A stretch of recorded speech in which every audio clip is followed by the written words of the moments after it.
everybody. Welcome.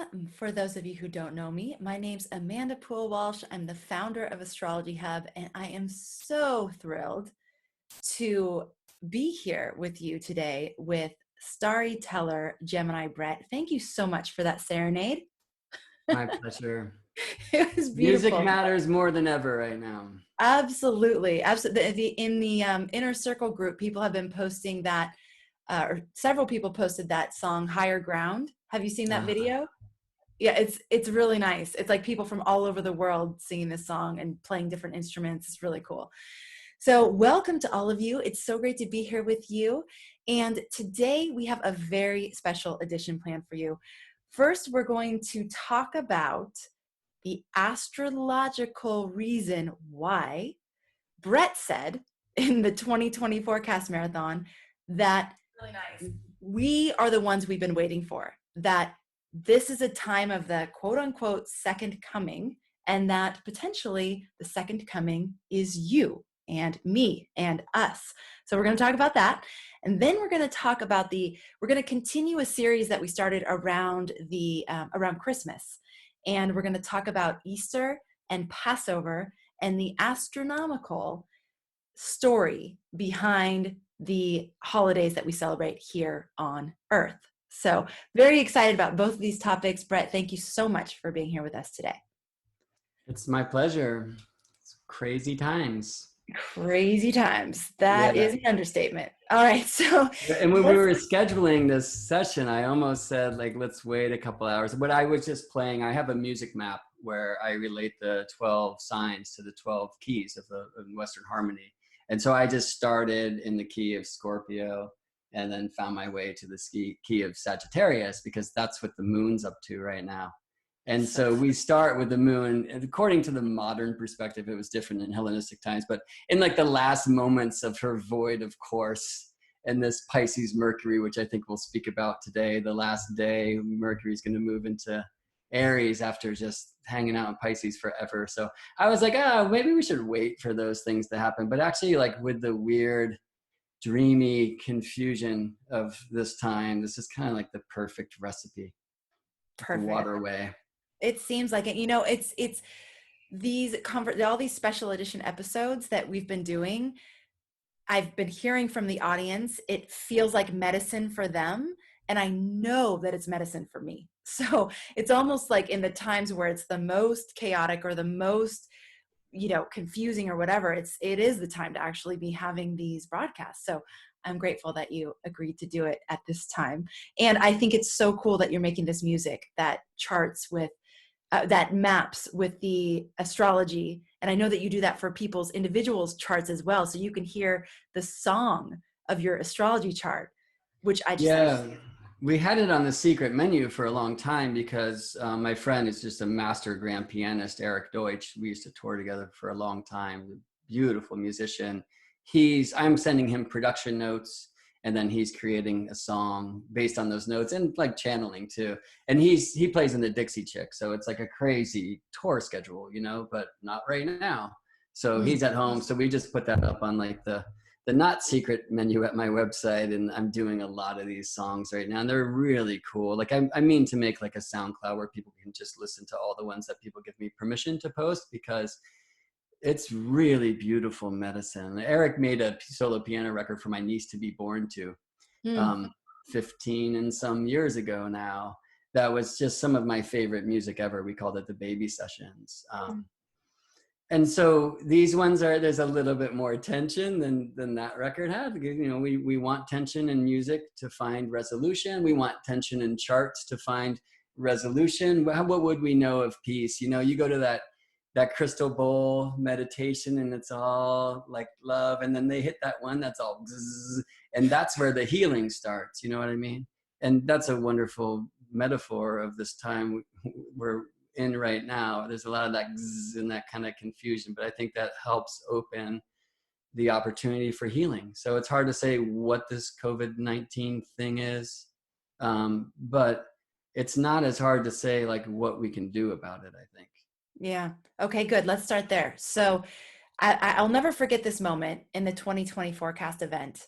For those of you who were there, let us know if you remember this, because it is one of the highlights of that whole event, is when you set up the astrological story for this idea that right now is a time of the quote unquote second coming, and that it's us, that we're the ones we've been waiting for. And I remember when you said that line, like, we're the ones we've been waiting for, it was like you could feel, first of all, everybody had chills, and there was just this like, oh wow, like that feels really true, and it feels really big. And so I would love now, because I can't tell you, Brett, how many times I keep quoting all of you astrologers from that event. It feels at this point like a historic moment to me, because we didn't know what was going to happen.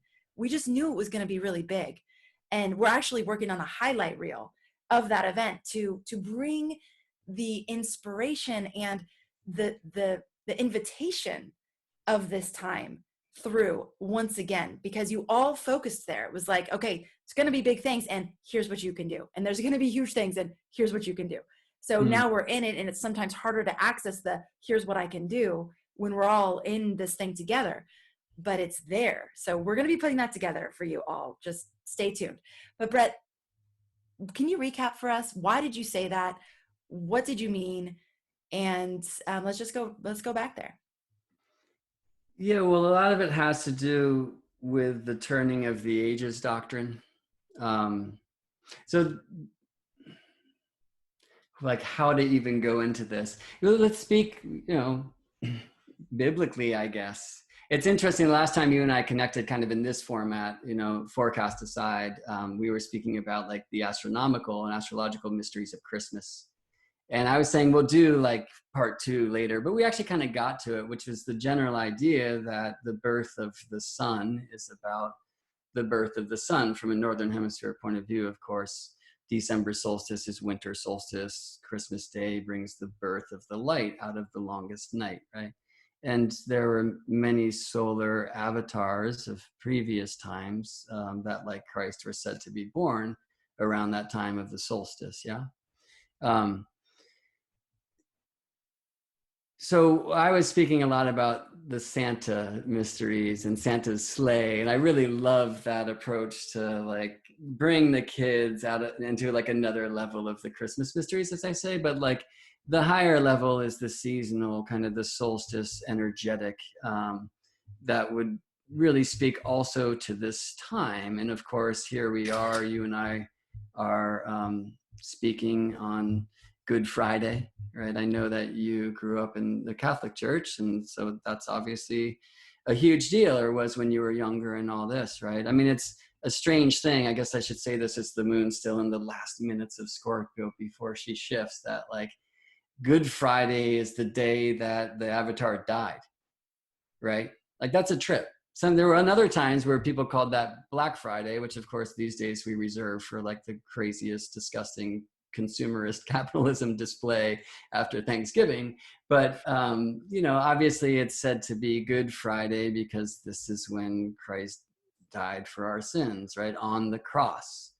So I'll speak a little bit about what the cross is astronomically, and there's many options. I think one of the principal themes of the forecast event for Astrology Hub in January was be human, right? Stay human. It was stay human. That was another moment. I think it was Tammy Brunk who said it. And there was this, like, you could feel this hush. I know we're all virtual, but it was like this hush. And it's amazing to me now how significant those 2 words were when we, again, didn't know what was coming. It was like, why stay human? Like, what did we even mean? What do we even mean by stay human? And why was that so significant? But it really was. But go ahead. Yes. Well, so yeah, I want to make sure I'm just not on some astronomical diatribe, so we'll continue to check in. The whole "we are the ones we've been waiting for," that's the idea, and it's, that's a quote from the elders. I can't say exactly who. It's one that I've heard from elders actually of many traditions. This might have come maybe out of the book of Hopi, Frank Joseph's transmission of Elder Hopi wisdom. I'm not sure. But it's something that I've heard long ago, and it feels really good. I think when we look at these times, and there's a lot of fear, like I had just had one of those Facebook memories come up from a couple of years ago, and I remember the day I was like face to face with a coyote on this walk in the middle of a very dark, moonless night, you know, and Coyote said to me like, what did he say? Fear plugs.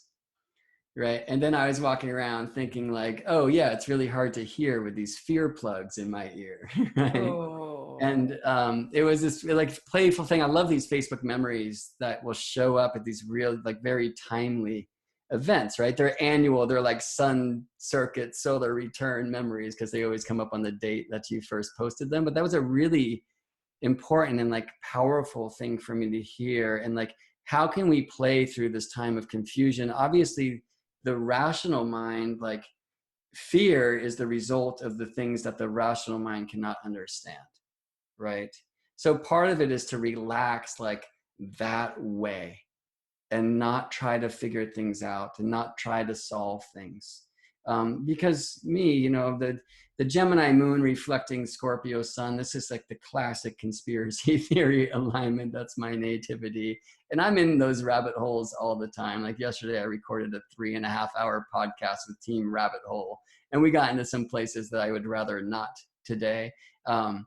But, you know, as I'm exploring like some of the so-called conspiracies around what this thing is, there's a lot of pain. And I've seen in my years of like research in that kind of weird YouTube, you know, magic carpet ride, like so many videos where it's like, this is the nightmare of your times, but don't worry because this person's coming to save you, or that person, or that group, or these beings from space, or, you know, the galactic super wave. And I'm not saying, you know, that couldn't happen, but I think it's a time now where we're really meant to step into like, who am I?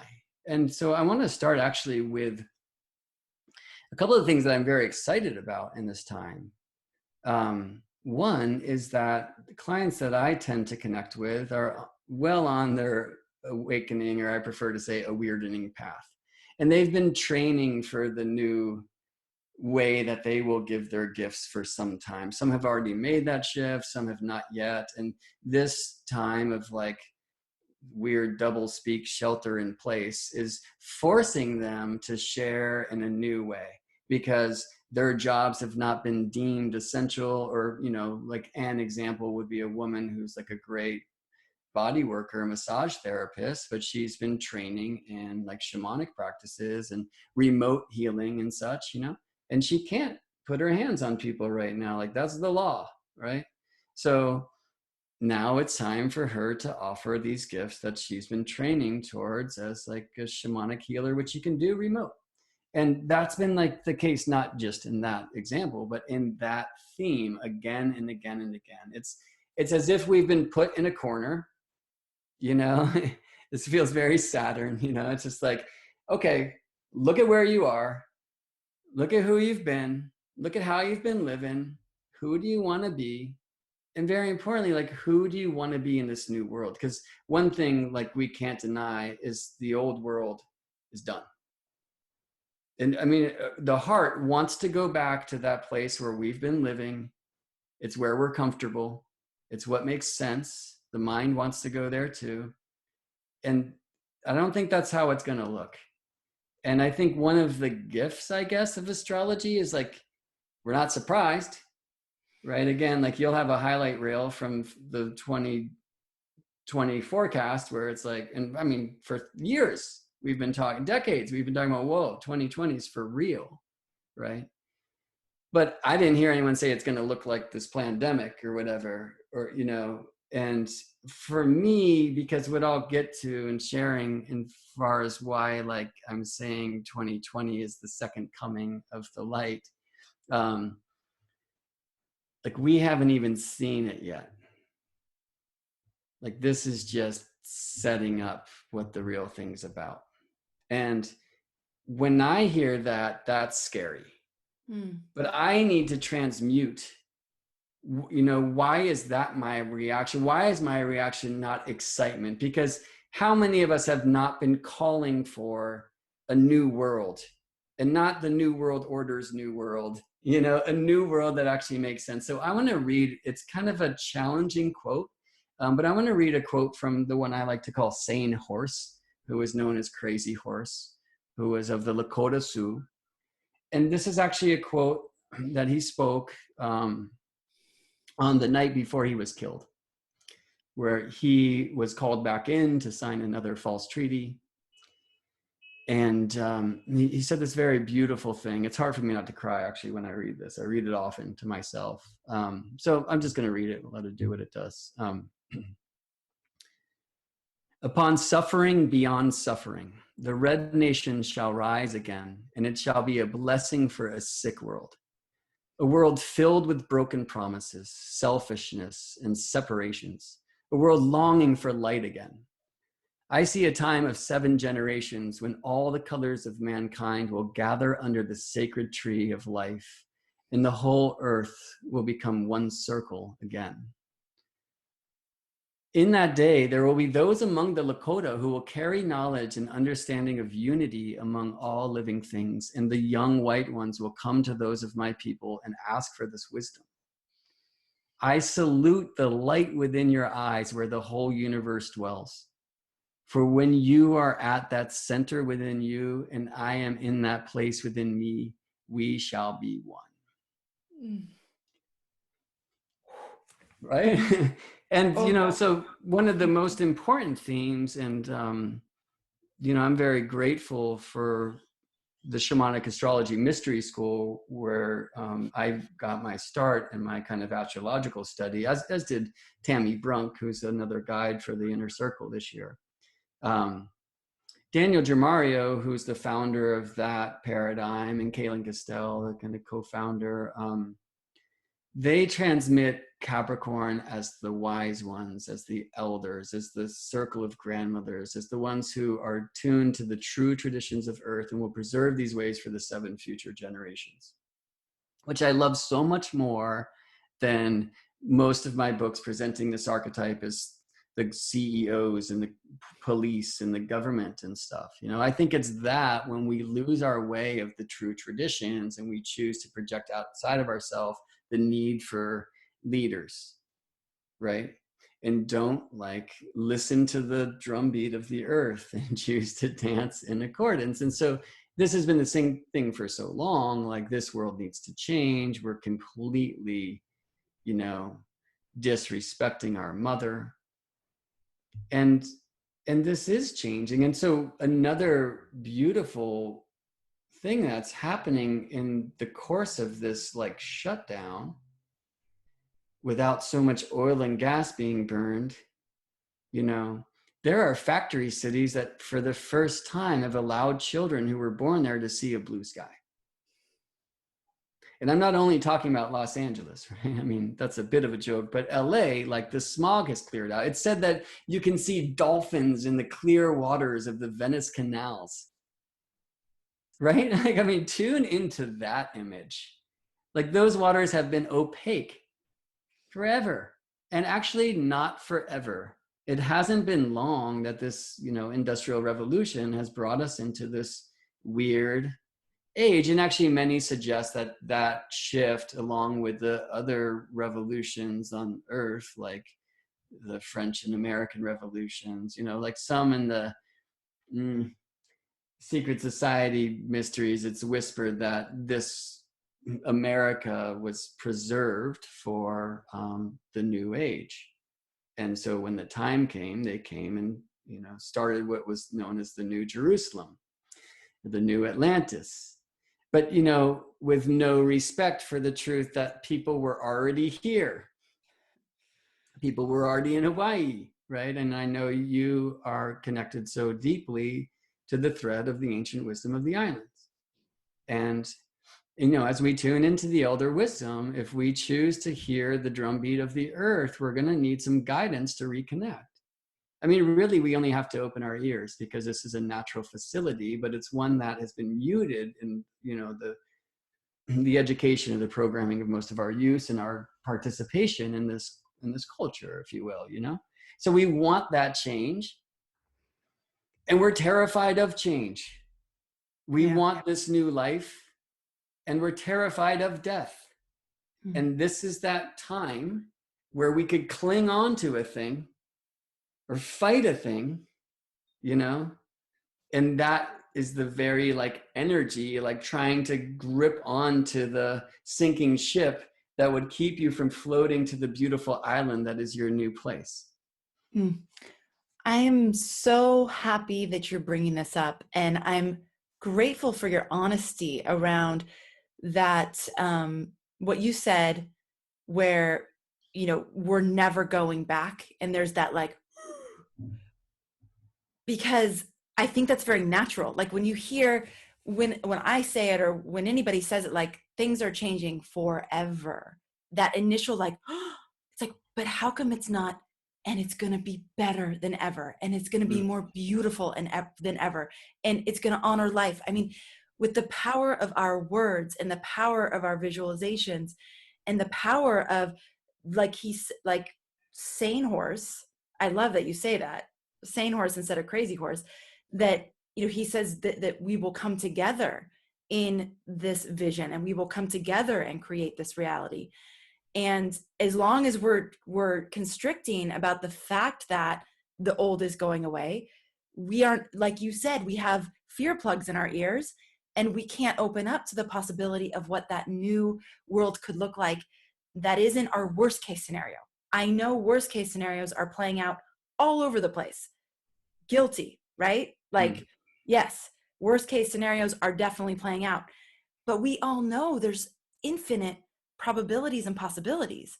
And one of the things you all kept saying again at that 2020 forecast event is, we are a part of the script writing. We are a part of the story writing. We are not at the mercy of some thing that is being placed upon us. And I know, like, in times like this, that's the time where that feels the least true. You know, where it's like, well, then explain why all this is happening, and explain why I'm sitting in my home and why I can't go to work. And I get all that. And this is the time where we get to exercise that power of inner authority to create something different. And that something different can be something amazing. It doesn't have to be something awful. So, you know, it's interesting that you bring up that quote too, because in hula the other night, and my Kumu goes, Kumu is my teacher. She goes, I don't know why I felt compelled to teach you this dance tonight, but I need to teach you. And the name of it is Kualana Napua. And it sounds super cheerful and like pleasant. And the dance to it's beautiful. If you saw me do it, you would think I'm talking about love, and, you know, but it's a rebel song. And it's basically the words are, I will not sign your evil treaty. I will protect the land. I will protect my people. I will, and I don't care if I have to eat stones. I will do what I need to, you know, and so it's just, and part of the movement is like, you know, you put your arms down at your side, and it's like this chin up, and it's that resolve though, that resolve. And I feel like these voices are coming back to us.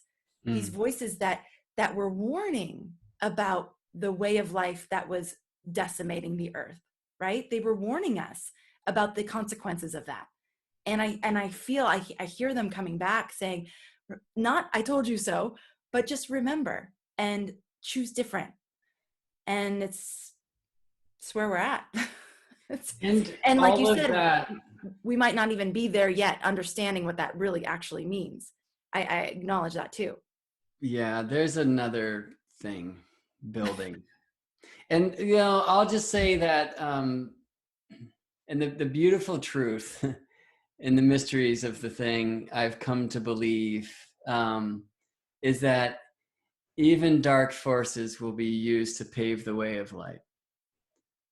But this requires us to like release. So I want to speak about a few themes today. Like I want to make sure that we do, and I'll, you know, use this phrase intentionally, like the essential business, as much as we want to look into these Easter, Passover, Christ on the cross, galactic alignment, second coming, and processional and turning of the ages themes that I would love to share. But essentially, like, what can we do now, right? And that's why we're here right now, because this is one of the things that we can do, all of us. to share what you know, to open your heart. Not, everybody listening here, you're on this path, and that probably has you experiencing the life of a bit of an outcast. I mean, interestingly, my theme as a guide for Astrology Hub's Inner Circle, where I get to start with actually the moment that I'll direct our gaze to in a little bit, that I feel is the most powerful astronomical and therefore astrological moment of our lifetimes. And I mean June solstice of 2020. And then I always follow that up with actually the second most, because June solstice 2001, I think that was it actually. And we're still in that time now. And so I'll try to show some of this. There's also a movie at my website at geminibrett.com where I get through this material 3.5 hours. Right? So if you have any time on your hands right now, go check it out, and we'll build this step by step, and you'll see more of this. Okay. But the essential business here is, what can we do? And for one thing, like, share what you know. So there's two different ways we can do that, right? Like, there is the one that I have been and try not to be, who has had my mother in tears late night after a holiday dinner, trying to help her awaken by showing her the shadow nature of the world. Not good, right? This is the one, and we see this so often, of those who would try to awaken people to the light, to help release them from evil, but actually they're just working for that very thing that they're trying to free people from. And that's an energy thing. And so when we talk about discernment, right, that is a magic of the heart. I'll use this word that's like not in favor anymore, which I think I always look to these words that are no longer in favor, that have been PC'd out, to make sure that that's actually not, in a sense, like an attempt to take some of my powers from me. And the word is discrimination.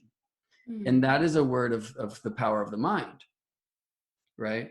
And so I'm not talking about racism and sexism and that shit, right? So this is a time where we really need to tune into, what are you dieting?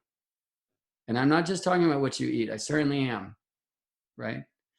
And unfortunately, like, Anna is here to help guide me into a better way. And I'll actually take this tangent for a second and just say, this is a time where we're being catalyzed to step into a reaction of a greater experience of who we choose to be, to create this new world. Like, how many years have I been telling myself I need to grow a garden? Like, I have a Taurus South Node and Venus in Virgo, and I've never grown plants in my life, And so it's been years now. Oh my gosh, I need to get more food independent, and I need to get involved with the circle of life. And it takes a fear of an Armageddon to plant an Armagarden, which we've got going on now. And so it's cool. Like, Anna and I are out digging, like building fences and, planting starts. And yesterday we sowed seeds, and it's so exciting. Do you know what I mean? And it's, yes. You're literally, when you eat a plant, you're eating light, right? Like, a plant receives the light and turns it into energy that can live eternally in your experience, right? So that's been a really powerful contemplation for me recently.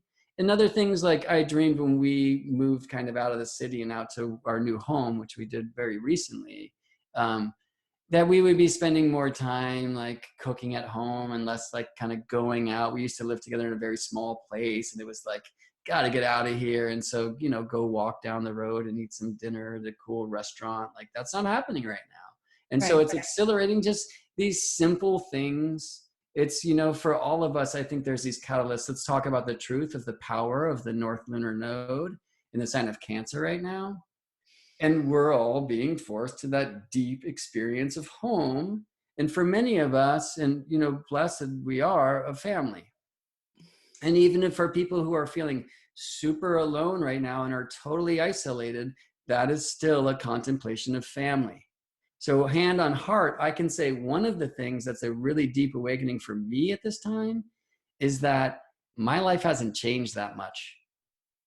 And that's not a good thing, right? I mean, it's a reminder that, look, where is your social life? Connecting on Zoom video and, teaching that way. Like, sadly, a lot of the retreats where I do get to experience that family and that community have now been canceled or turned into virtual happenings, which on one level I celebrate because I'll finally get some video courses together.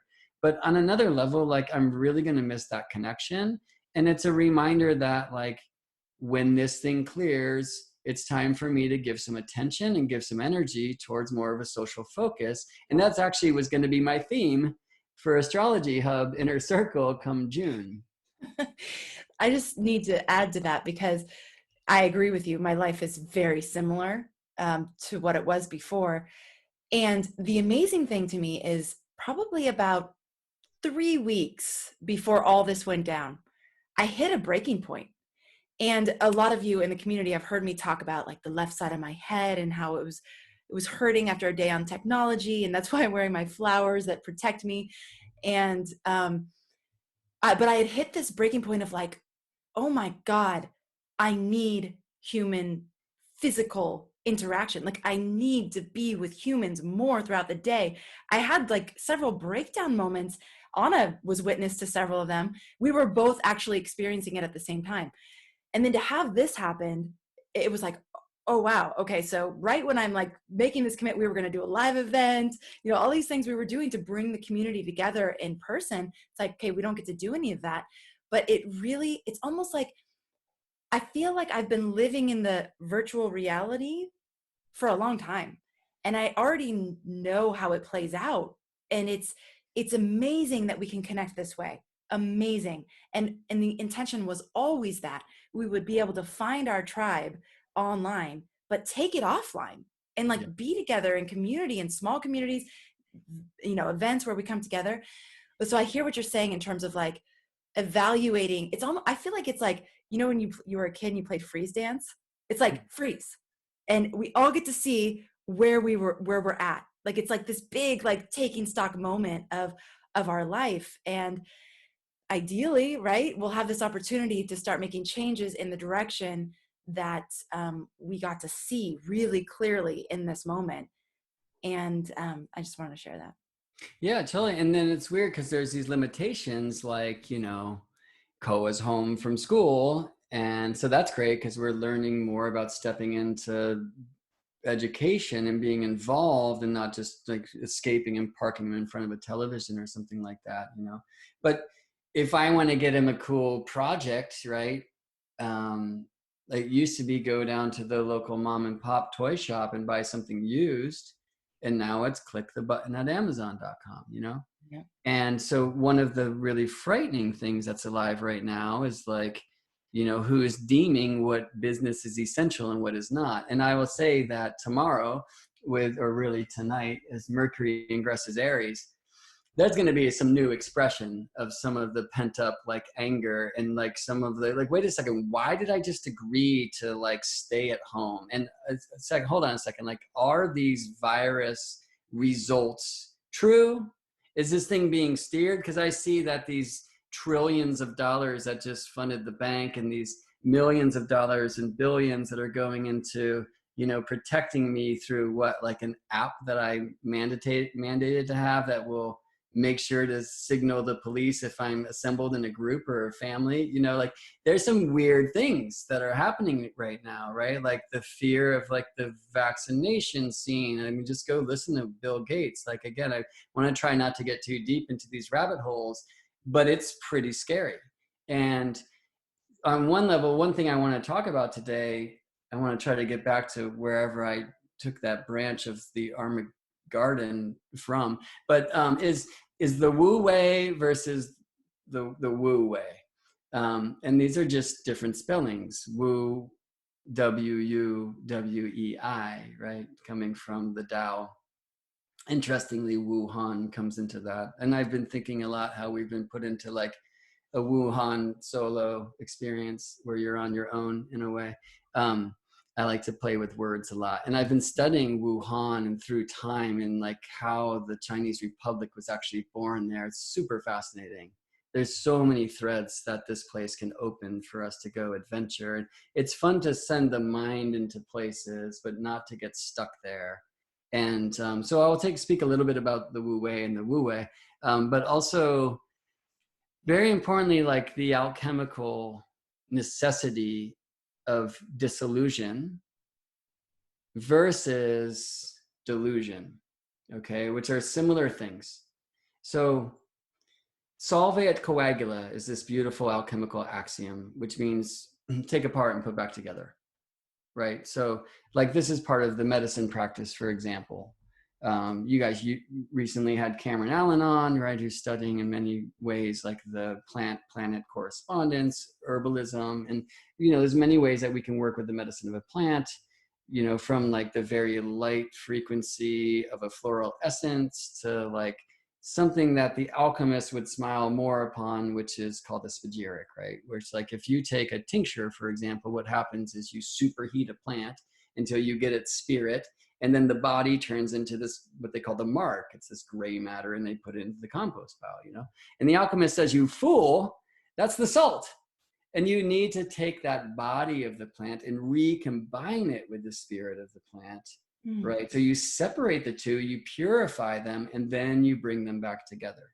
There's a cool living metaphor in the craft that, we're participating within of astrology, where like, unlike the Indian thread, which some are still practicing astrology just as it was practiced long ago, in the West, astrology was burned at the stake, and it allowed us to lose connection to the ancient ways and live into this dream of a new astrology. It's very Jungian, and now we're reclaiming the old translations, and it's about recombining those two. So we're in this weird period of you're either traditional or you're modern, and so it needs to come back together, right? So, but it will do that only when we go through the third stage of the alchemical process, which is separation. And this is the function of Mars. And this is the function of, we could say, discrimination from a mind level or discernment from a heart level, right? So I was talking earlier about, what are you eating? So I'm just talking about your food, like, what YouTube videos you're watching and how are you watching them? Like with which of your facilities turned on? You have this ability to open up chakras and close others down and protect them, like, and be wise and tune into these things, because one of the bits about this whole worldwide web trip, which is increasing at a high frequency that we don't necessarily want, like we're in a stage of salvia coagula, like as a species, we're being reminded by like the turbulence of an technocratical society, but it's here just as an exclamation point to say, okay, cool. Like go back and reclaim your connection to Earth, be a human, but a human in this new age. Like you don't deny the truth that you came into a technological age. Like that's part of our incarnation. That's part of what this is about, right? But we don't want to become the robot. We don't want to just go be, the animal in the jungle. Sometimes I do. But we want to find out how we can live in both of these places and bring them together in a healthy way. And so part of this is that awakening, and we're just going to return to the common sense knowledge of the ancient ones, but it's going to have to be voiced in a new language, because here we are in a new time, in a new place, right? But this is a time for us to use that, like, discernment is the best way to go, because the mind will say, no, I can go to that place like safely, it's okay. But as soon as the heart starts feeling like, no, like listen to that first and foremost, and at least take a break. You know what I mean? That's the power of discernment, and the power of our individual hearts as the nodes of the one heart, I feel actually is what the internet's about. It's here to remind us of the true World Wide Web, which is not something that requires technology. Right? It's the way that we're all connected. So when you're saying you're feeling this thing in the left side of your head, Anna was feeling vertigo, of course you are, because the whole energetic system of the earth is being manipulated into a new frequency, right? And you're sensitive and you're alive to that, and you're an electromagnetic being, if we would speak scientifically, okay? And a new sun is being born. So let's get back to that question and this idea. Yeah, what's that all about? A new sun being born. Yeah. Okay, so let me speak like precessionally. There are three motions of Earth, all right? So there's the spin, that's called the primary motion, day and night. It's the most powerful astronomical thing you will ever experience. There's more difference between night and day than there is if this is the sun, winter and summer, which is happening because it's the secondary motion, which is the orbit of Earth. The tropical zodiac is entirely based upon the marriage of the two planes of Earth's spin. That's called the celestial equator, right? That's the spin plane. I like to call it the circle of matter because it's the Earth thing. And the ecliptic, which is the plane of Earth orbiting the sun. So our yearly plane, or from Earth's point of view, the sun moving about us. So I call that the circle of spirit, sun, okay? Tropical zodiac is that. And what the result is, people say it's seasonal, but we have this issue with northern versus southern hemisphere seasonal opposition, which is an important thing for us to address as tropical astrologers. But what I'm showing in my work is like almost every ancient system that I've had the honor of hearing the whispers of, it is a system based upon the energy of the cardinal directions. The tropical zodiac is married to Earth's spine, the spine of Gaia, or I like to say the sword of our stone, or the world tree, the sacred tree, which in every moment forever is leaning north. She's defining north towards the cusp of tropical Gemini in Cancer. So when the sun's in Cancer, which looks like that, right? The sun is north of the earth. Okay, so well, let's talk about East-er and why it's called East-er, which comes from Oester, who was the goddess of the dawn, which happens in the east, right? And like this is, and let's talk about Passover. But before I get there, I'm going to speak about a third motion of Earth, which is called by the scientists today, although there might be another reason, called axial precession. So what's happening is 24 hours, night and day, in my practice, which I call sacred astronomy, which is based upon the philosophy that astrology is so much more than some symbolic language alone. It is the poetic breath of nature. And the idea that astronomical cycles influence our energetic experience as earthlings. And here's the proof. How do you feel at 3 a.m. versus 3 p.m.? Nobody can answer honestly, right? The same, right? We feel distinctly different. That's an astronomical happening. That's Earth spinning on her axis, which brings such hits as sunrise and sunset. The flowers open to receive the light and close at night to dream and rest. And we should too, you know? Even more than the tides. And here we're in a big tide time because of the supermoon, right? Like that's a daily thing. And astrology in many ways has kind of forgotten the essence of the primary motion. We haven't, because that's the sun and the planet through the houses, where the orbital motion is about the sun through the signs, okay? So that's the primary day, the secondary year. And then there's a third motion of the Earth, the tertiary motion, which is called by the scientists today, and since Newton's time, axial precession. And the general way that it's expressed today is still based on Newton's theory from the 18th century, and it needs an update, is that Earth is not a perfect sphere, certainly not flat, certainly not a perfect sphere. It's got a little equatorial bulge right here, a little muffin top. And the sun and the moon especially are pulling on that thing and causing the Earth to like wobble like this. And this wobble is a precessional, a backwards motion, and it takes about 26,000 years. The old image was 25,920 years. So we say about 26,000. Where that comes from is just like it said the human heart beats 72 times per minute when it's regular and calm. It takes 72 years for 1 degree of this great circle that the axis describes in our skies. So right now it's pointing to Polaris, which we call pole star, North Star, but that's not always the case. And there's this great circle in the northern and in the southern sky that the axis points to over this great year, or some call it the Platonic year, of about 26,000 years.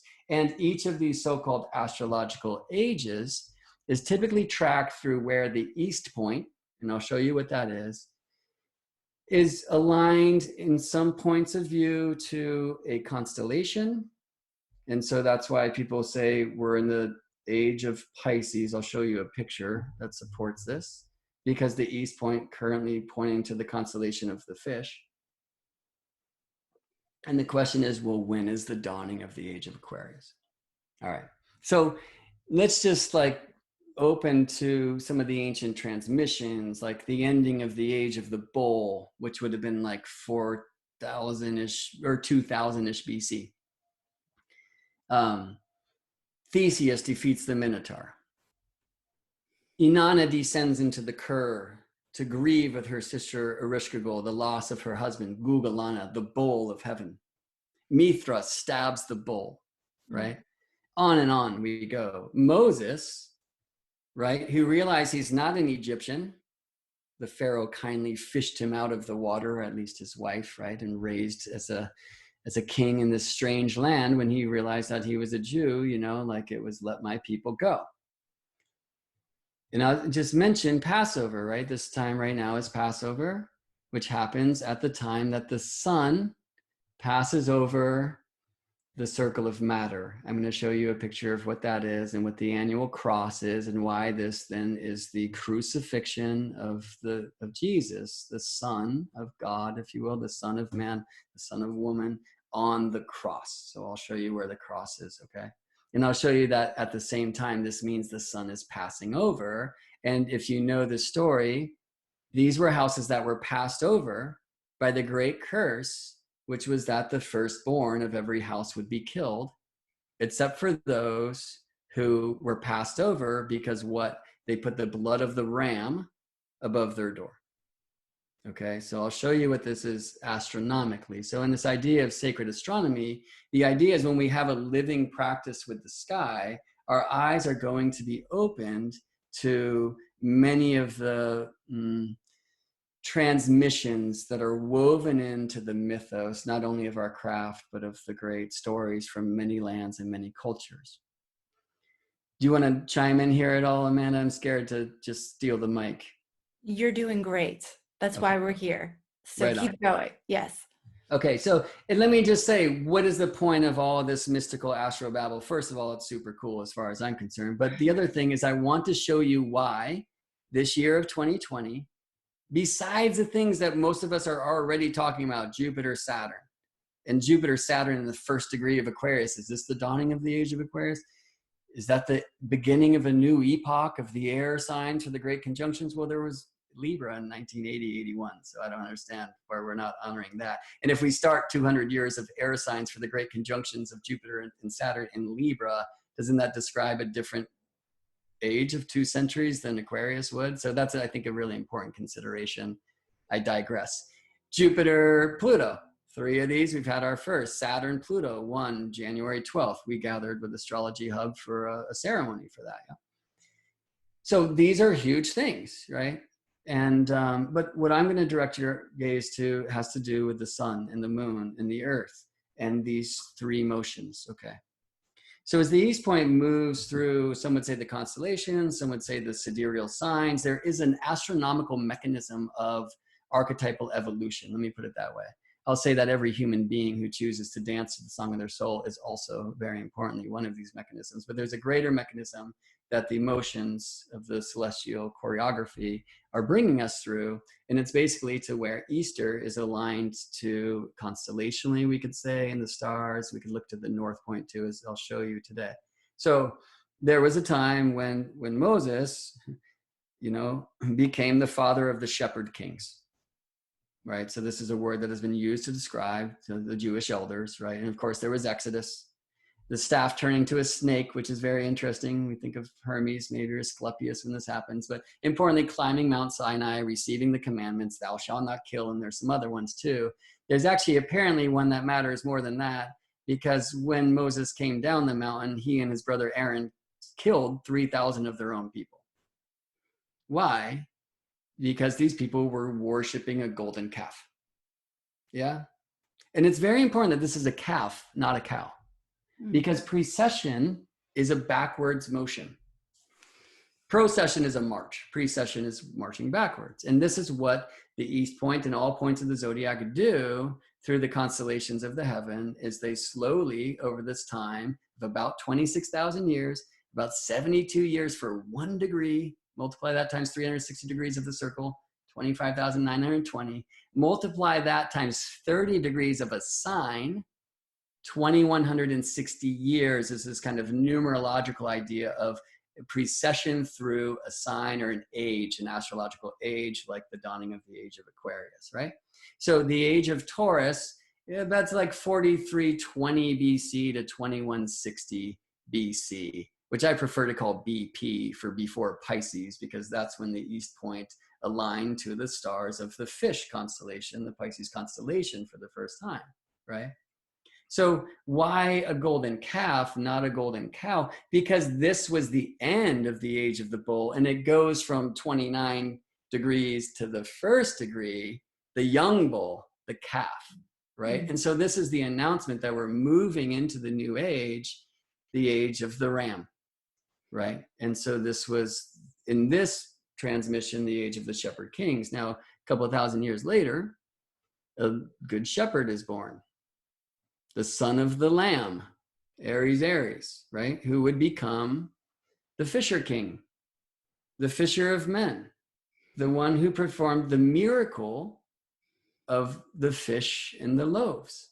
Well, the loaves, the harvest, that's Virgo on the other side, because the truth of any sign of the zodiac is it's one side of a pair. Hot and cold are both temperature. Libra and Aries are relationship. Put them together and it says libraries. Libra, Aries. And this is the book of relationship. We say Libra's relationship. No, it's othership. If you don't balance othership with selfness, there's no semblance of right relationship in your reality. All of these, Taurus and Scorpio, are two sides of one thing, and it's a wonderful and endless contemplation to consider what is that one thing, and there's many answers. Okay, so we move into the age of the fish at 1 BP, before Pisces, and this is like literally our calendars were configured a few hundred years later in the Council of Nicaea, right, to align this time. Now, the question is, when do we pass over into the dawning of the age of Aquarius? So we have this thing from the New Testament where Christ is asked by his disciples, where should we prepare supper? And they're speaking about Passover supper, right? This time halfway through a Jewish year, because the Jewish year begins with Rosh Hashanah around September equinox, which is the sunset of the year. Because the old Jewish work is to begin days at sunset, which I know sounds silly, but that's because they had a lunisolar calendar where you're waiting for the moon to be born in the west to know when the month begins. Diana's bow. And so if you're beginning your month in that image of sunset, that's when you begin your day. And so you calibrate your years to the similar energies, right? And the sunset of the year is autumnal equinox, which of course in Jerusalem is September equinox, right? On the other side of the year is the Passover time, March equinox, spring equinox. And many astrologers will say that we begin our year when the sun ingresses Aries. And you usually hear why that is because this is when light overcomes night. And this is the resurrection. We'll tell that to the folks in Australia, and blessings for the Southern Hemisphere people right now in this time of virus, like the warming air in the Northern Hemisphere should help this thing, right? What about the Southern Hemisphere? So we really need to have our hearts open and be global and act local, as we say, right? So let me take you into some global considerations. I'll share some pictures here. This is the big event. This is the June solstice annular solar eclipse, just moments really after the sun ingresses Cancer, which means the sun is where the northern axis of Earth leans. So that's the north point, okay? And importantly, it's in a very powerful place in space, which modern astronomers call the winter hexagon. And it's formed out of these great stars, Capella of the herdsman, or the charioteer, Castor and Pollux of the Gemini twins, Procyon, the small dog, Sirius, the big dog, Regal, the right or left foot of Orion, and Aldebaran, the eye of the bull. The Lakota, which you're also seeing this other image here, they use the Pleiades instead of Aldebaran in this great asterism that they called the sacred hoop. So the Gemini twins here, they call the bear's den. And this circle of the heavens is also a circle on the earth, which is why South Dakota is like the most sacred place for the Dakota, because this is where the racetrack is on earth. This is where this hoop is on earth. In fact, that bear's den is what the white man has come to call Devil's Tower. And all of these stars have a geological expression as above, so below on earth. Now, the Lakota, they say that this is where our souls come from. And just to give a little bit more support for that from other traditions, This place has been called the Golden Key of St. Pete in some mysteries. It's been called the Silver Key and the Silver Gate, where our souls come from. Yeah.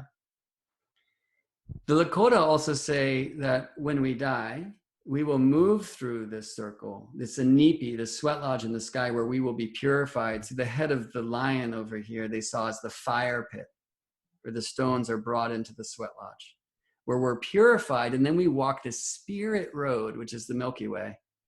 They say to somewhere that sets in the southwest. Now that's Galactic Center. And there's a wonderful book I feel like every mystic and every astrologer should read in our day and age. And it was by the great John Major Jenkins, who sadly transitioned a couple of years ago.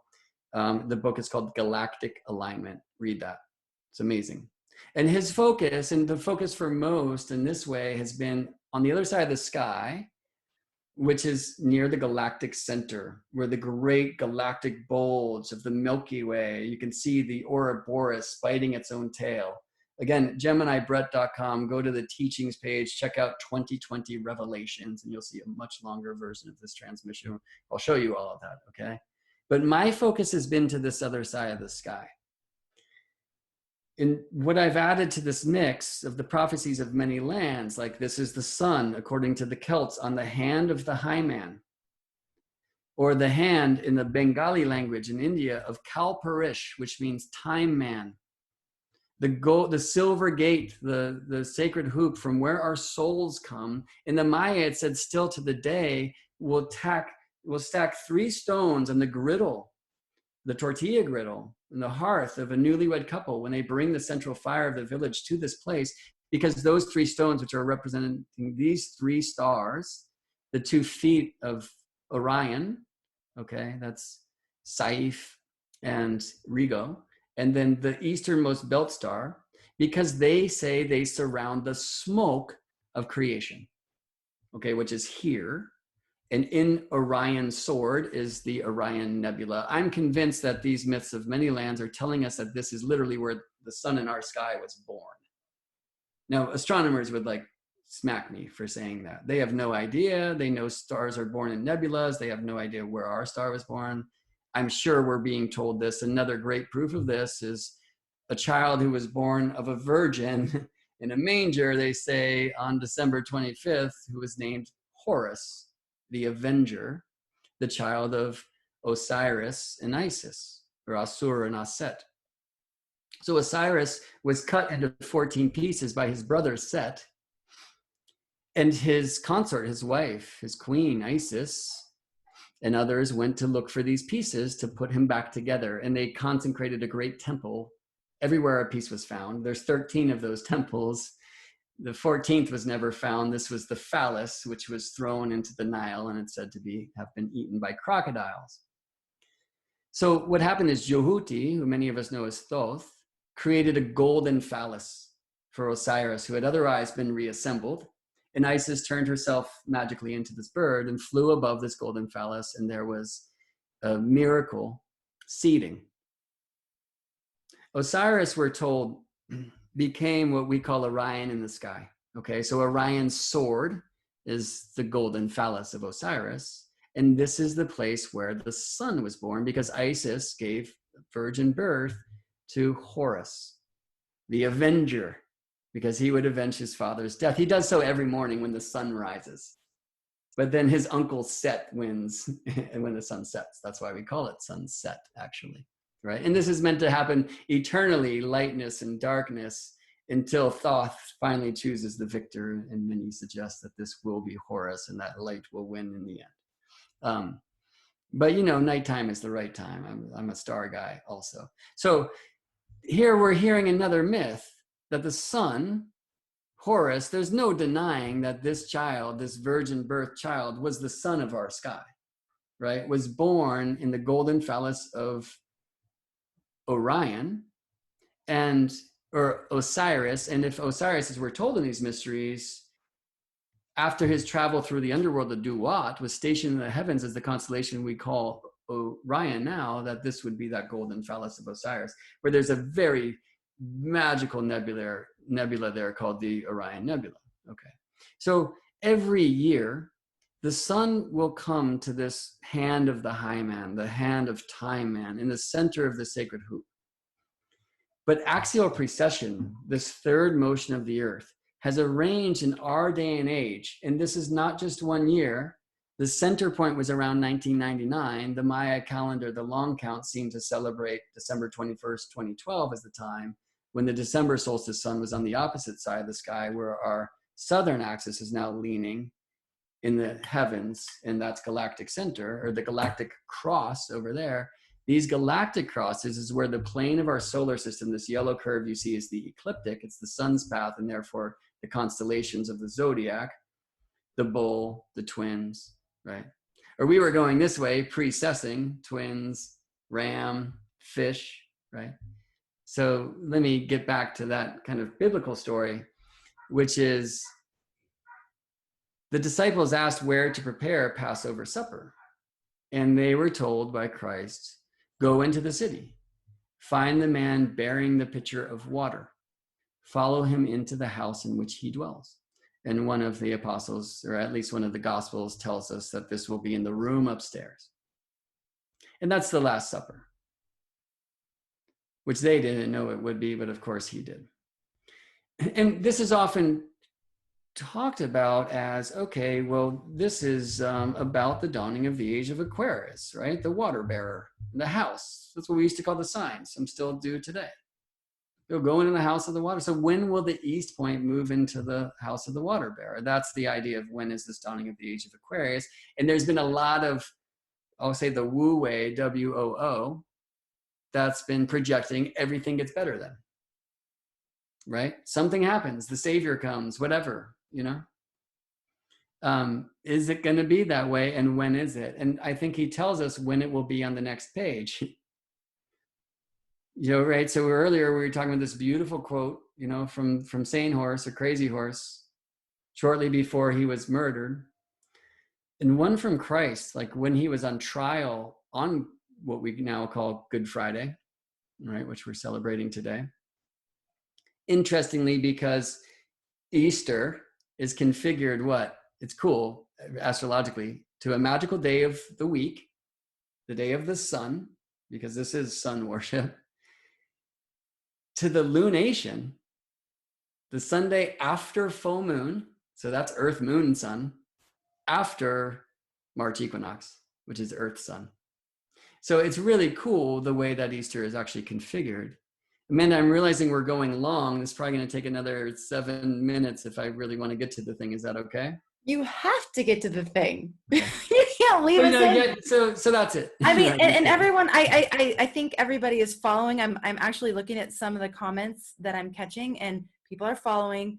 We're on the edge of our seat because you haven't, like, all of that was set up for what you're bringing us to, which is right, okay. Why you said this is the time of the second coming, and we are the ones we've been waiting for. Okay, so I'll get back to like what the quote is. But so let me show you. I got to jump around in this slideshow. Interestingly, I saw this earlier. The place I want to take us now in this slideshow, as I do hundreds of slides, is slide 66. And one of the reasons why I'm so interested in that is because the gematria of the word corona, which of course means crown, is 66. Anyway, that's a tale for another time. But let me show you one. You made this slide deck before we were familiar with the name coronavirus. Oh, right? Yeah, for sure. This again, these are from a talk you can find at GeminiBread.com called 2020 Revelations. It's 3.5 hours long. And it will refer you to another 3.5 hour movie on my website called Washington Deciphered, the Star Mysteries of DC, because there's some really interesting and weird things in the Capitol building that speak about the second coming and seem to show George Washington as the avatar of the new age. So caduceus staff of Hermes, and we're going to look at this serpent. Okay. So there's many serpents. And one is the serpent of the lunar nodes, because the moon snakes above and below the ecliptic, the path of the sun, every month. This is the snake of the tropical zodiac. So I'm going to show this again. We're here at Easter, okay? If this is the north point, right? The northern pole leans towards tropical Cancer. It doesn't point to the constellation of the crab. Tropical astrology is not constellational. Constellations do not divide the circle into 12 equal slices. Like, these are the complaints from the rationalist scientists when they attack astrology, and especially tropical astrology. It's important for us to know this. It's very simple astronomy behind the tropical zodiac. It's completely based, as I said earlier, on the interface of the plane of day, which is Earth's equator, okay, celestial equator, and the plane of the year, which is the ecliptic, which passes always through the tropics of Cancer and the Tropic of Capricorn. Guess where on Earth the sun is directly overhead when it ingresses Cancer? And the answer is the Tropic of Cancer. Okay, and when it ingresses Capricorn, it's directly overhead somewhere on Earth, 23.5 degrees south of the equator, the Tropic of Capricorn, right? So the NASA cats will say, well, no, Capricorn's now aligned to Sagittarius because they think it's a constellational trip. It's like, well, why don't you call it the Tropic of Sagittarius then? And I kind of digress. I have to show you a lot. There's another like 3-hour movie on my website called The Very Real Astronomy of the Tropical Zodiac, where I'll lay out, you know, scientific proof for what the tropical zodiac is and why it works. And the most important thing I can say again today is that it is a system based upon the energies of the cardinal directions. And the equinox points are the nodes, we could say, of the earth and sun planes. I'll say that of matter and spirit. And the solstice points are like the bendings. And the equinox points, like if you think about the Libra glyph, what is that? That's the setting sun. And the reason is because that's due west of the center of Earth, where we are all connected. Now, west from Hawaii, where you are, is different than west from Richmond, where I am right now, you know, as far as where it points in space. But we measure astrology, the placement of the planets, from the heart of Earth, from the center of Gaia, where we are all connected, where we are one, you know? And there is a north point. The North Pole is always leaning towards the cusp of Gemini and Cancer, right? The Gemini glyph shows us that the sun gets higher for 6 months and lower for 6 months. The Cancer glyph shows us that the sun moves north on the horizon for 6 months, stops and turns around, which is what solstice means, and goes 6 months back towards the south, and then turns around at the solstice point, which the Greeks called tropikos, which means turn around. That's what our tropical zodiac is named for. That's what the tropics are named for. And very importantly, right now, I guess you're going to have to take my word for it, but the Cancer cusp of tropical zodiac is north point, west point for Libra, south point for Capricorn. The southern pole always leans there in every moment forever. And Aries is the east point. So what I want you to show, I'm just going to show a year and what's happening when the sun is east of Earth, and that's March equinox, ingressing Aries. We'll see the sun now is moving north of the celestial equator to its northern extreme over the Tropic of Cancer, coming back down, equator at equinox, Tropic of Capricorn, and then coming back up to begin a new year, due east of the center of the Earth. Why is that the beginning of the year? Well, east is the place of new beginnings. Just watch a sunrise. Why is it the Passover? Well, dig how this is when the sun passes over the ecliptic, right? Or sorry, the equator. The sun's always on the ecliptic. So not right, wrong. The sun is always on the ecliptic. That's the sun's path. That's the plane of the year. But only at the equinox points, and this is like the north node of the sun-earth relationship, only at the equinox points is the sun passing over Earth's equator, the plane of our daily motion, our spin. And this is how the tropical zodiac is configured. It's configured seasonally, but more importantly, the same thing that the seasons result from, which is directions. Okay, well, let me show you another thing here, which is the Aries glyph. I mean, these glyphs don't really look like constellations. And I've shown each one of them in different talks. And you'll see a lot of that in the 2020 Revelations video, or in the Very Real Astronomy of the Tropical Zodiac video, if you go over to GeminiBread.com.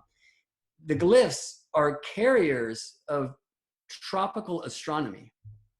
So let me show you the Aries glyph. We talked about a few above. Like, it doesn't look like the ram in the sky. In the general history of astrology that we're taught is that the Babylonians chose these 12 zodiac constellations that hold the sun as it passes through the 12 months of their calendar. There's some issues with that because their calendar is 354 days. It's a luni-solar thing. I don't want to get into it. But what I'll show you right now is like, you know, the ram's horns, they don't really look like this ram constellation. And Anna and I created these glyphs that, you know, they don't look, this one looks a little bit more like that ram, especially if I like truncate it and then cut it in half, right? Now it looks like that constellation. So maybe that's what they're after. I don't think so. I'll show you what it is in the heavens. And Brett, you know, we're getting to the point of we are why you think this upcoming summer solstice is one of the most important astrological events of our lifetime. Absolutely, 100% building up to it. We're almost all right, everybody hang in there. For those of you who are heads exploding, hang in there. And then there's lots of people that are just tracking everything you're saying. So, but we were also going to talk about Easter and why this Aries glyph that we use actually looks a lot more like bunny ears, which is a pretty interesting thing. Now the bunny, the Easter bunny, which is weird, right? Like, how did we get here from here, right? So one thing is it's reaching back to older celebrations of fertility, right? Bunnies like to make love and make babies, and eggs are about fertility, right? Yes. But also what's in a name, and what's in those bunny ears too, and what's in the horns of the ram. And we'll see it right here, which is the name East or Wester, which was the goddess of the dawn, the goddess of the East, right? We see East. So let me show you what the ram's horns are at this time when the sun is at the East point. If you sit East, and this will be more powerful in your experience in Hawaii, like you're going to have to get from Kula and get up to Haleakala, or at least go to the other side of the island where you get a really good clear of the eastern horizon. This video I made here is from the equator where it's easiest to see, but I saw this from Hawaii. I saw this from Haleakala, from the House of the Sun, and I was just blown away. I was like, oh, wow, look at what the East does. So I'll show you a little animation of the rising sky of the East. I mean, interestingly, we'll find that the constellation of the fish looks a little bit more like the Aries glyph. But let me show you why the ram horns. So this is just watching the eastern sky. I'll fast forward it. Notice that stars that rise south of East head to the south, and those that rise north of East head to the north. And then just like the horns of a ram, they're going to ram horn back around to set in the west. Okay. This is why Passover. This is why the blood of the ram. This is why Easter. And this is why the eastern sky is in every moment's time the fountain of youth, the place of the new beginnings. And may this weird dystopian thing that we're in right now bring about a new beginning. So I want to show one more thing about this like second coming of the sun. But I just want to take a moment for the essential business here, which is this: dream your new world. I was talking about earlier the importance of solvate, coagulate, break apart, and put back together.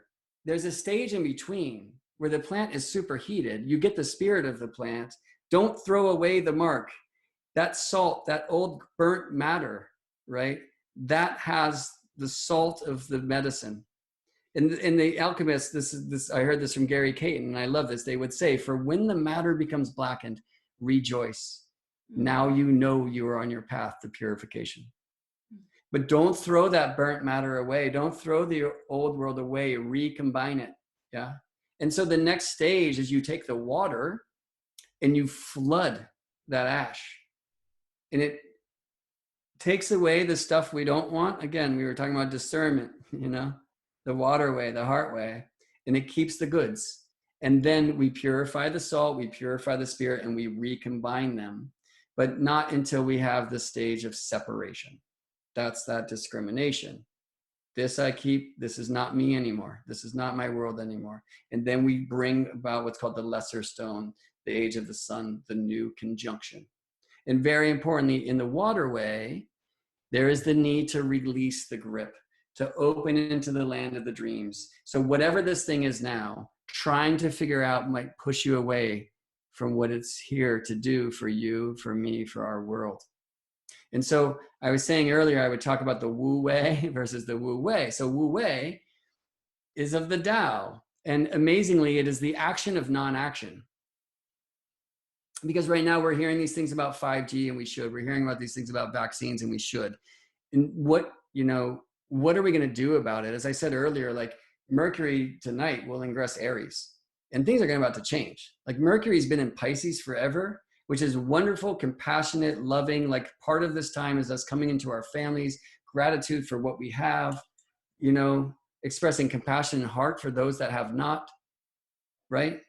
But it is also a time where there's a lot of illusion happening. And it's time for us to get out of that, space and at least be there intentionally and productively. I mean, it's a weird thing that the whole world just complied to lock up in a home, right? With no resistance. Well, the resistance I feel is about to start showing up. When Mercury ingresses Aries here, he will soon after sextile Saturn. Well, good aspects don't mean like good results. It depends on your point of view. Like people are going to start being very frustrated. Their business was not considered essential. Mercury will then find an alignment with Venus. But then with Mars, and I'm very interested in seeing what happens, especially for those who can't afford to not work, but they're being forced to, or being told that their work is not essential. So what is it, right? And of course, the fear and the things of the money falling apart. So the Wu Wei says, don't react. And it's a very challenging thing because half of us wants to say, like, no, wait a second. I'm not going to go into the nightmare of the Illuminati's dream.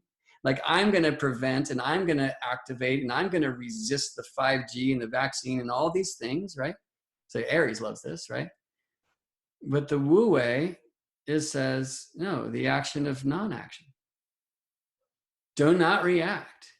You can't respond if you're reacting. Flow, right? So Cameron Allen was the guide for Astrology Hub's Inner Circle during the Pisces, and he used to say, be in the flow. So how do we flow with this thing? And one of the ways that we will not flow with it is if we try to project where it is going, right? So the Wu Wei says, all right, the action of non-action, right? Don't push water. But the Wu Wei, and I mean WOOWAY, is like, are you sure we're not just burying our heads in the sand? So there's that part of us that says, wait a second, like, I'm not willing to not look. I mean, isn't that what happened in the 30s in Germany? Like, I don't want to be those people. So it's entirely confusing right now. And friends, it's meant to be confusing right now. And we are being reminded that we are the dreamers. So I spoke about some of these avatars of the ages, right? Like Moses, Jesus, at least in that transmission. Well, who will be the avatar of the dawning new age, the age of Aquarius? So let me jump ahead here to a slide, first of all, and just show you where we are in the mix. This is an image of the 3 zodiacs, and love to Anna, who helps me create many of these things so I can animate them. This is when the East point, okay, Easter point, the ram's horn point, was pointing first to the constellations of the fishes, and that's why I call it 1P for before Pisces. And we'll go some time after that, and we'll find our way to the early 4th century. This is when, according to some rates of precession, the sidereal zodiac, which are these purple signs you see on the outside, and the tropical zodiac were one and the same. And I can see this because it's the time when Spica, the bright star of the Virgo constellation, which the sidereal astrologers use to define 0 Libra, was also 0 tropical Libra. That's a lot to hear. Just don't try to grab that smoke if you're like, whatever. So here we are now, and I stop at 2012 intentionally. And notice that the East point is still aligned to the fish, okay? So what about following the water bearer? Well, that won't find sidereal Aquarius for another 6 degrees of precession. That's 6 times 72 years. It's a long time. It's hundreds of years. Like, don't hold your breath. It won't touch a star of the Aquarius constellation till like 3000 AD. So in this criterion for when the dawning of the age of Aquarius is, it ain't happening anytime soon. But if we look instead of at the east point to the south point, what we find now is that the south point is leaning to the mouth of the Ouroboros, or the cosmic serpent. The Milky Way is biting its own tail. And this is like highlighted in a period of time by the Maya calendar in 2012. I'm going to jump out of this because it does a lot of things and just show. Now let me cruise down here. There's all this stuff about Charter Cathedral. Okay, so just one quick glimpse at the strange painting of the apotheosis of George Washington, which means George Washington becoming a god. And this is the top of the Capitol building in Washington, D.C., painted by Bernoulli, who they broke out of the Vatican jail to come paint this. 72 stars. Remember, 72 years for 1 degree of precession. So this is a precessional story. In fact, in the frieze below, there is an image of the Mexica or Aztec sunstone, which speaks of the turning of the ages. And this is in the US Capitol building. And George Washington is looking up at himself becoming a god, surrounded by these angels and these Greco-Roman mythological gods and goddesses who I received in a dream the night after I first studied this in person, that it is this sacred hoop. It is this winter hexagon, and it's aligned geometrically and mythically, and that's like, there's a lot of that in this Washington Deciphered movie on my website. But importantly, they're showing Washington sitting on the hand of the high man, because that's what this goddess America, you can see, she's Orion. In this, we see many images of Christ's second coming on the rainbow, on the spear or the sword of one of the angels. So, I mean, is George Washington the avatar of the New Age? So this is the page after the Last Supper, and Christ is on trial. And they're basically attempting to get him to blasphemy in public so they can justify his murder on Good Friday. They say, the priest asks him, "Are you the Messiah, the Son of the Blessed One? Did you say this?" And he says, "I am.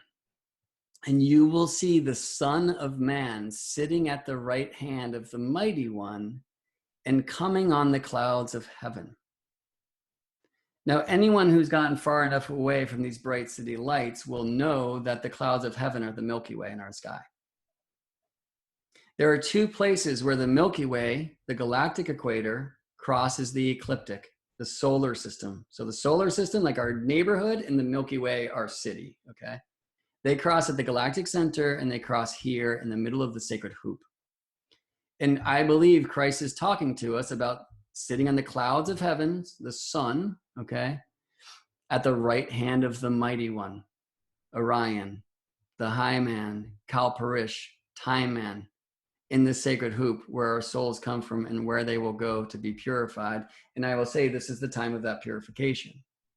So this is an image of the June solstice, annular solar eclipse, 2020, when the north point in our day and age is aligned there. And that means for the northern hemisphere, like Jerusalem, this is the height of the light, summer solstice, the glory of the king. And in this alignment of galactic alignment, it's kind of a window of 1975 to 2025. There have been a few eclipses on this hand of the high man. Here's 2020. One will come in 2039, but it's after this window of precessional alignment of the north and south points to the galactic crosses. So this one's now, there was one in 1982, when, by the way, Saturn and Pluto were last conjoined in Libra. And there was one, very importantly, in 2001, where we see this hand of the high woman in front of a couple buildings that are no longer there. And so this 2001 June solstice eclipse, which unlike the one this year, which is an annular ring of fire solar eclipse, or the one in 1982, which is a partial solar eclipse, this one was most aligned to the exactitude of this galactic alignment, Earth spine pointing to these galactic crosses, which happened in 1999. And this was the solar eclipse that happened before the 9/11 event. So a couple of things just to wrap up, and I know that's a lot of information, and once again, you can find a slower Earth's pace presentation of this material at geminibrett.com. Check out the movie 2020 Revelations. I'm not here to reveal what it is. I have no idea. But what I feel is that the avatar of this next age, some say it's Kalki, the next incarnation of Vishnu, but I think it's you. And I think this is a time where we are meant to realize what we were told by the avatar of the last age, at least from this tradition, that you are just like me. Now, I'll say I'm Christian because I find that Christ is the sun of our sky, and the 12 apostles are the 12 signs that we watch the sun move through. In fact, Didymus Thomas means etymologically twins. So that's the cat that I call Gemini, and I can do that for that whole cast. Okay, and I know that's blasphemous for some to hear, but because I'm a child of the sun, I say I'm Christian in that way. I could use many names to describe what I am, receiving that light, but it's important, like the plant that I am, to also root into the earth. And that's the teachings of this Capricorn Council now. This tea that I drink from China, some pu'er. This one's from actually the 1970s when that gate first opened. It is an ancient tea rooted in the ground so it can reach more profoundly into the heavens. We are, as I love to say, living vows of the marriage of heaven and earth. You who are following the planets and knowing that there are qualities of the quantities of the heavenly happenings. You are astrologers. You're the ones that are here to be narrators for the celestial conversation. Whether you're a professional at this or not, we knew something was coming. It's happening. What do we do about it? How can we relax into this and choose to be the greatest me? That is the energy that is necessary to fuel the dream and start thinking deeply about what this new world should look like. And I'll give you one little exercise to do on the way out here. Everybody knows I think about the vision board, where you collage images of the new world, in this case, we could say. First, make a compost board. What is that? Assemble some images of the old world that you wish to release. And it's not about destroying compost, because your lead is your gold. This I say to each and every one of us, and I say this for our culture, and I say this for our world, that is powerful energy, right? Compost that. So there's a couple of things. Create a board of what the old world is, the parts of it that you wish to release, whether it's in your world personally, in your family, your tribe, your culture, the whole thing, okay? And you're gonna burn it. And unlike a vision board, you don't take pictures, you don't post this thing. This is for you, it's going away, right? You burn it, give the ashes to the directions, do what you do, keep some of those ashes, put them in an urn, URN, urn. I like to say burn it and earn it. Put that on your mantle as if it is a deceased relative, an ancestor. Grieve that.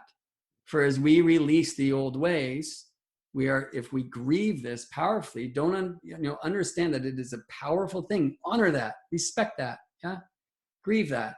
And that feeds these ashes with the energy, and then magically use those ashes in the glue or in the paint of the vision board you then create for your new world ahead.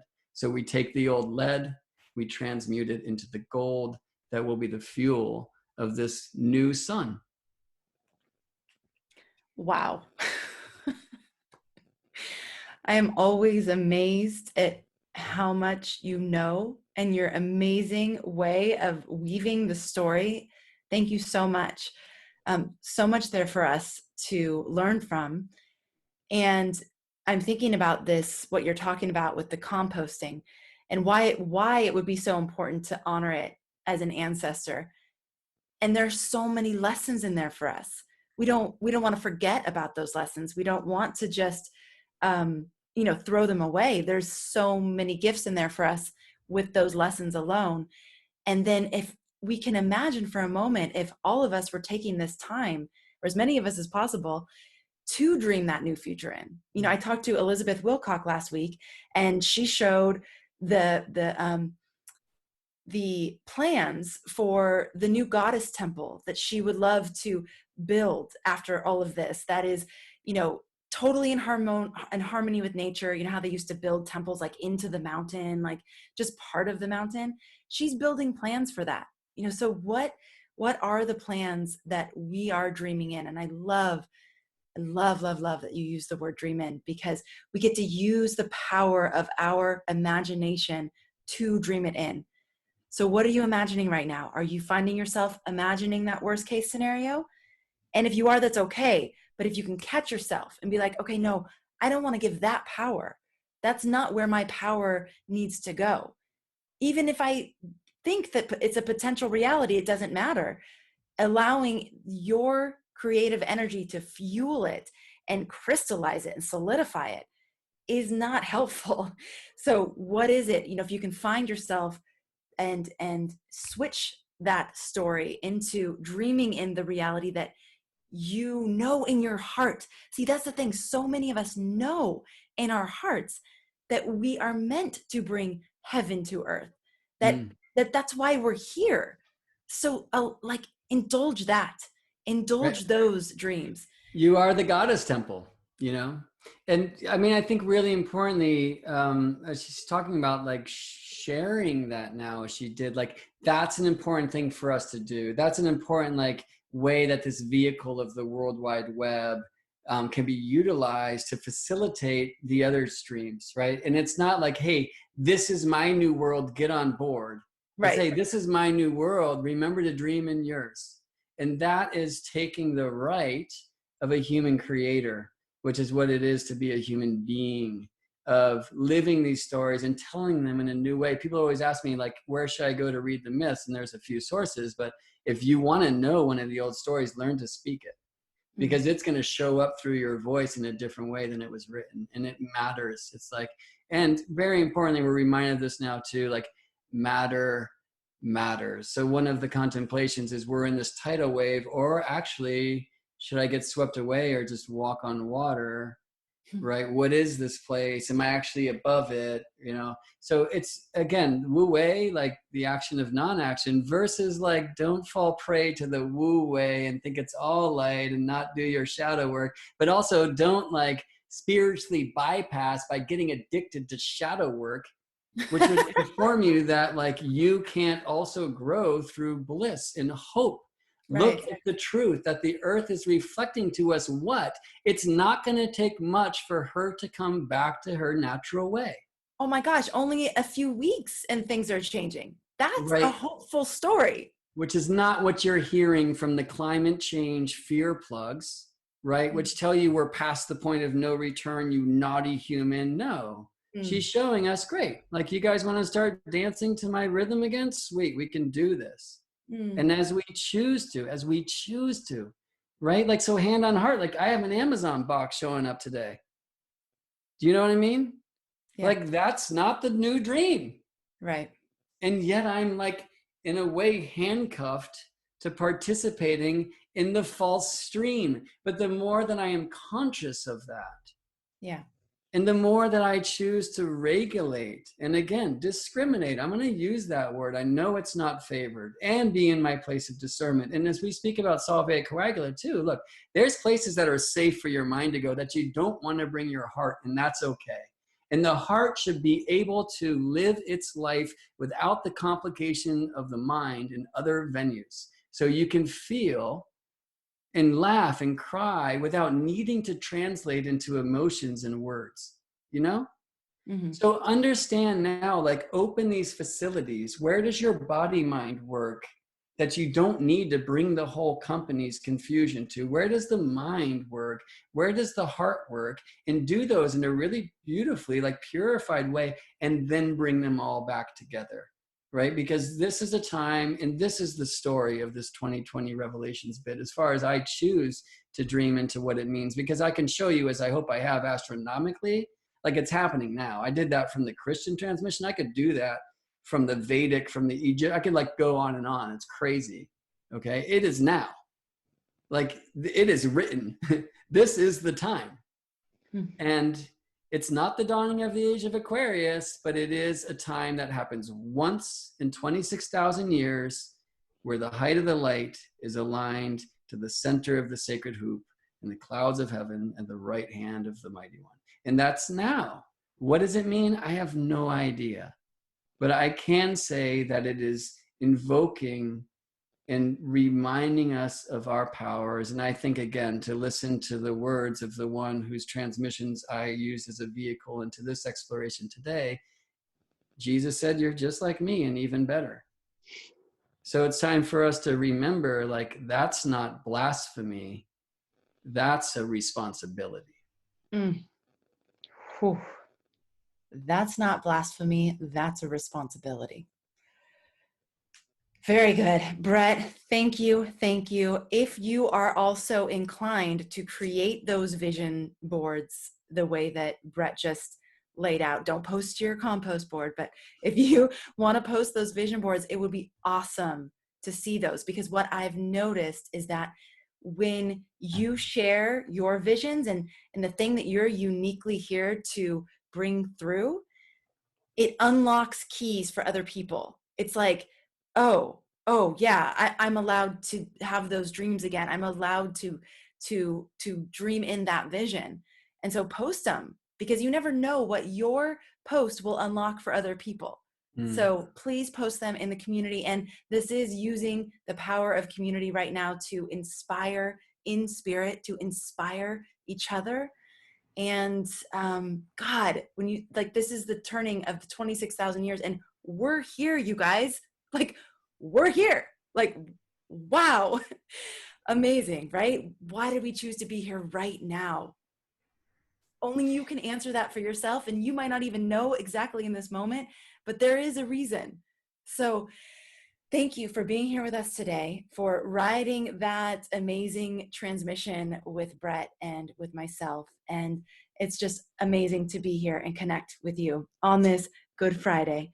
And can I play a little song on the way out, Amanda? Yes. I just want to tell them about a few things coming up. Great. So on Monday, I will be with Cameron Allen. For those of you in the inner circle or anyone that tuned into the 2020 forecast event, everybody fell in love with Cameron Allen. He's amazing. So loving, so visionary. So we'll be talking on Monday morning. I'll be back with Ann Ortley on Tuesday for your astrological weather. So please tune in for that. And then who knows? We'll see what else gets planned for the rest of the week. We're just here and available as much as possible for you. If you want to get my summary emails where I basically say, here are all the things that we did in the last week, check it all out, all the links in one nice pretty spot, you can sign up for our mailing list at astrologyhub.com/podcast, astrologyhub.com/podcast, and then sign up to get the weekly notification or whatever it says. And a new website is coming soon. Oh my God, talk about dreaming in a new thing. This has been like on my list forever and ever and ever. Our new website is going to be launching very soon, which I'm very excited about, making it so much easier for you to find all of our stuff. Okay, go ahead. Awesome. Serenade us. Amanda, thank you so much for having me today. I hope everyone has, I guess maybe we have more time on our hands, so the marathon length of this thing is okay. I want to show that I've been drinking from the cup of the sun and some tea called Tiger's Nest. And how do we want to do in that den? And it always reminds me to find stillness and not go into my places of fear. There's two things I want to circle back to. One was that story about me, like bringing my mother's to tears, like telling her about 9/11 truth was the thing, you know, and it, you know, maybe good topic with the wrong audience. And so part of this thing now is in sharing your visions, it might not be for your mom to hear. I mean, I will say that my family, they're kind of more interested in astrology than they were, because I told them all to sell their stocks in autumn. And the ones that didn't are even more interested than the ones that did, you know. Well, how did you know that, right? And I wish we had listened to you and that, you know. But your family, your soul family, are the ones that are already so stoked to receive your vision. So the action of non-action is also like, don't force your visions onto those who don't need to remember to that dream. There are so many just like you who will receive your visions, and those that do will be reminded to share theirs. This is a wonderful time like this to go live, to make a video, to post a writing, like share with us your wisdom. You are the only one that holds it in your medicine, the scent of your flower, you know, your fruit, like that. It is the only one like you in the world. So you are the one you've been waiting for, and we've been waiting for you too. And thanks for showing up. The last thing I'll say is, for those of you who are studying astrology, start linking themes of 1982, 2001, and now in your own life and in the culture, and you're going to find a lot of interesting waves of time to play with. So let me play some time waves now, just so we can take this out the way that we came in. The music has so much more to say than words ever can. Thank you, Brett.